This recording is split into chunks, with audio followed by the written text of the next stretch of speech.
High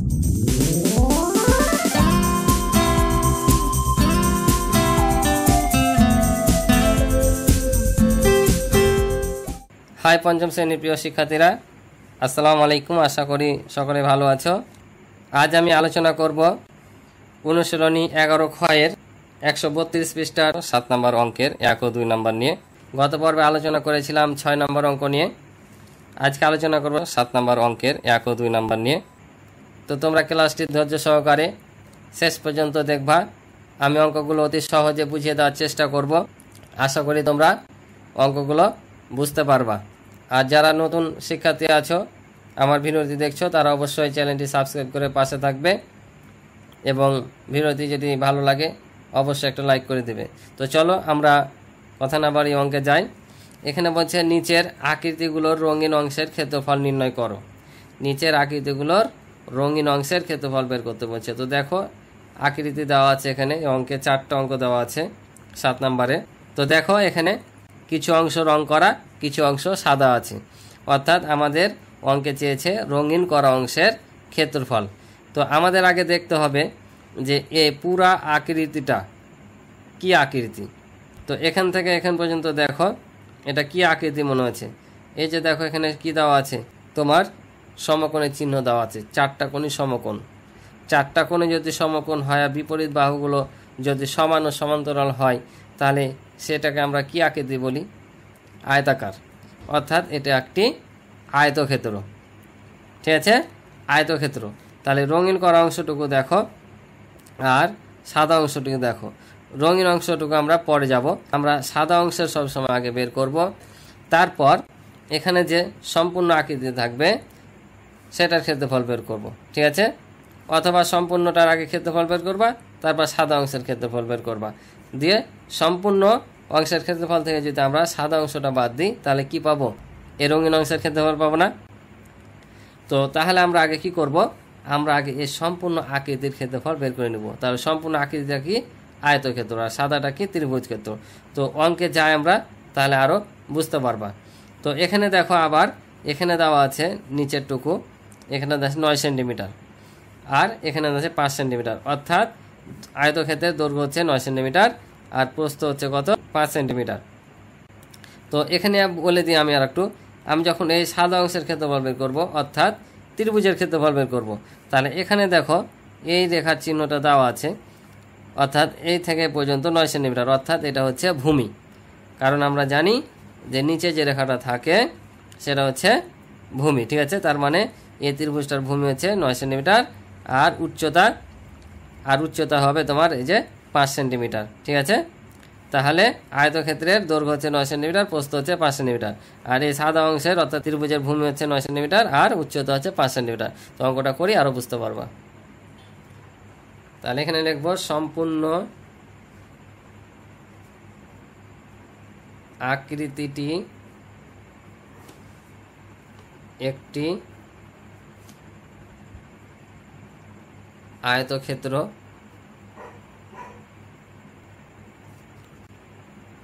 যার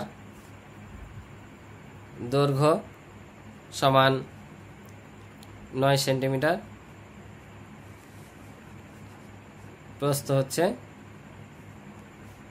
5 centimetre. ঠিক আছে, তাহলে অতএব সম্পূর্ণ অংশের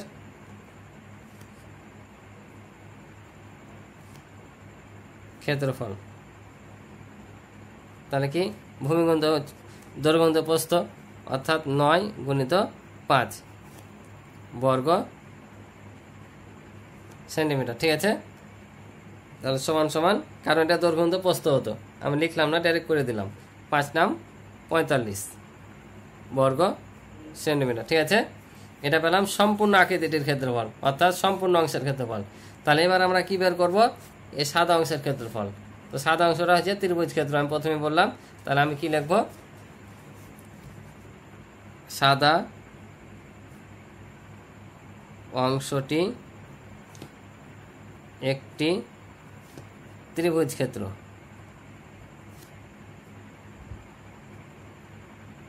ত্রিভুজ ক্ষেত্র যার কি লিখব, ভূমি 9 সেন্টিমিটার, উচ্চতা 5 সেন্টিমিটার। ঠিক আছে, তাহলে লিখব অতএব সাদা অংশের ক্ষেত্রফল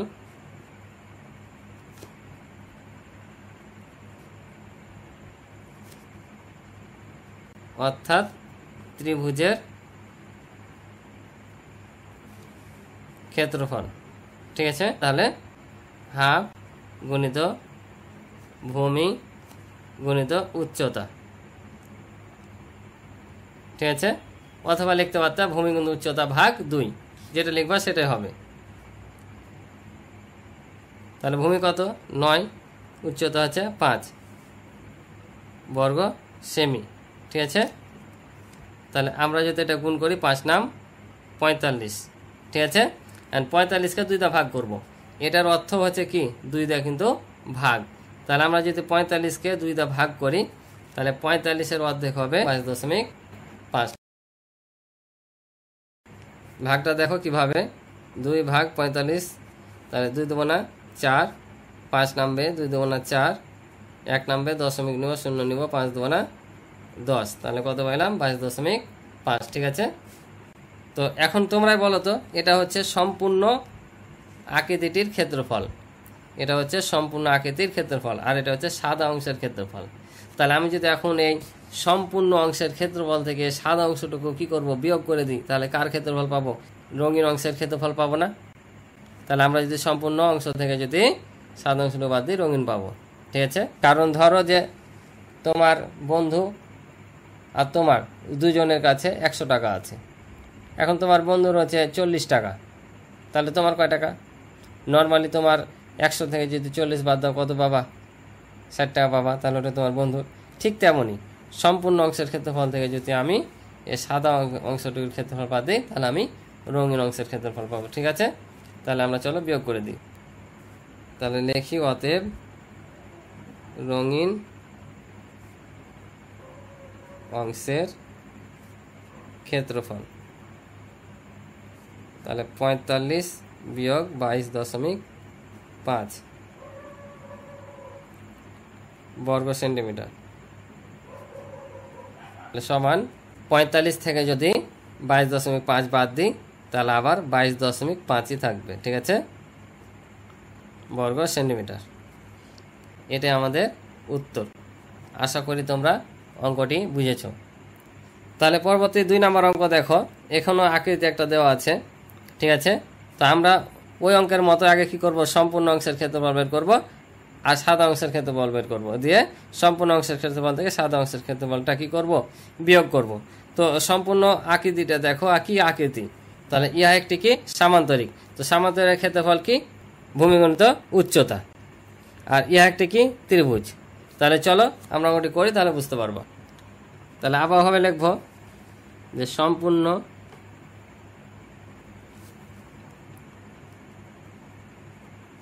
আকৃতিটি একটি সামান্তরিক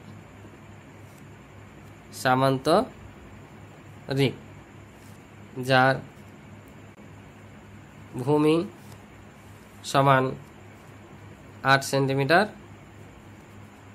উচ্চতা হচ্ছে 8 সেন্টিমিটার। ঠিক আছে, তাহলে লিখব যে অতএব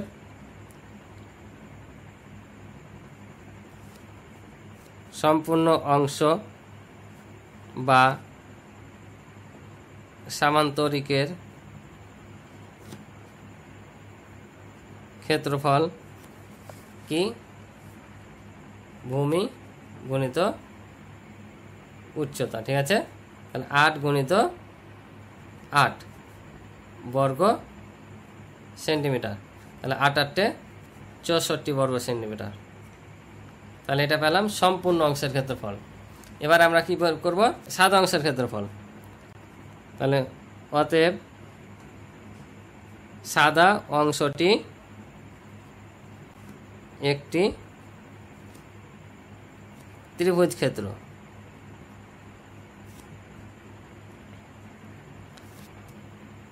যার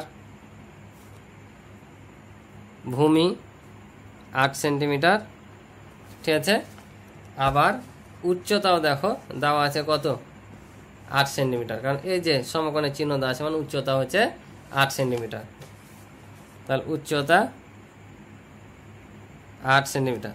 তাহলে লিখবো যে অতএব সাদা অংশ বা ত্রিভুজের ক্ষেত্রফল, তাহলে কি লিখবো, হাফ গুণিত ভূমি গুণিত উচ্চতা লিখতে পারো, অথবা ভূমি গুণিত উচ্চতা ভাগ 2 লিখতে পারো। এটা ভাবে করালাম, ঠিক আছে, এই সূত্রতে। তাহলে ভূমি 8, উচ্চতাও 8 ভাগ 2 বর্গ সেন্টিমিটার, ঠিক আছে। তাহলে 8 8 64 ভাগ হচ্ছে 2 বর্গ সেন্টিমিটার। তাহলে 2 দিয়ে যদি 64কে ভাগ করি তাহলে 3 দুগুণা 6, 2 দুগুণা 4, অর্থাৎ 32 বর্গ সেন্টিমিটার।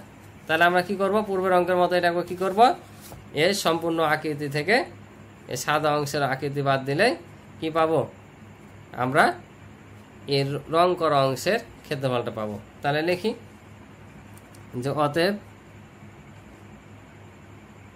রঙিন অংশের ক্ষেত্রফল সমান, তাহলে সম্পূর্ণ আকৃতি কত, ক্ষেত্রফল কত 64, আর সাদা অংশ হচ্ছে 32 বর্গ সেন্টিমিটার, ঠিক আছে। তাহলে আমরা যে 64 থেকে 32 বাদ দিই, 4 থেকে 2 বাদ দিলে 2, 6 থেকে 3 বাদ দিলে হয় 3 বর্গ সেন্টিমিটার। এটা হচ্ছে উত্তর, বুঝেছ। অঙ্কগুলো সবগুলো এমনই, একই রকম সব অঙ্ক, ঠিক আছে। তো আশা করি অঙ্কগুলো বুঝেছো। আজকে এ পর্যন্ত ছিল এই পর্বের অঙ্ক। আজকে আলোচনা করলাম আমি 7 নম্বর অঙ্কের 1 ও 2 নিয়ে। পরবর্তী পর্বে আলোচনা করব 3 ও 4 নম্বর অঙ্ক নিয়ে। তো পরবর্তী পর্বে তোমরা অঙ্কগুলো অবশ্যই দেখে নিবে। আমার চ্যানেলে যারা নতুন তারা অবশ্যই চ্যানেলটিতে সাবস্ক্রাইব করে পাশে থাকবে, এবং ভিডিওটি ভালো লাগলে অবশ্যই একটু লাইক করে দিবে এবং কমেন্টের মাধ্যমে তোমাদের মতামত জানাবে। তো আজকে এ পর্যন্ত, ভালো থাকো, আল্লাহ হাফেজ।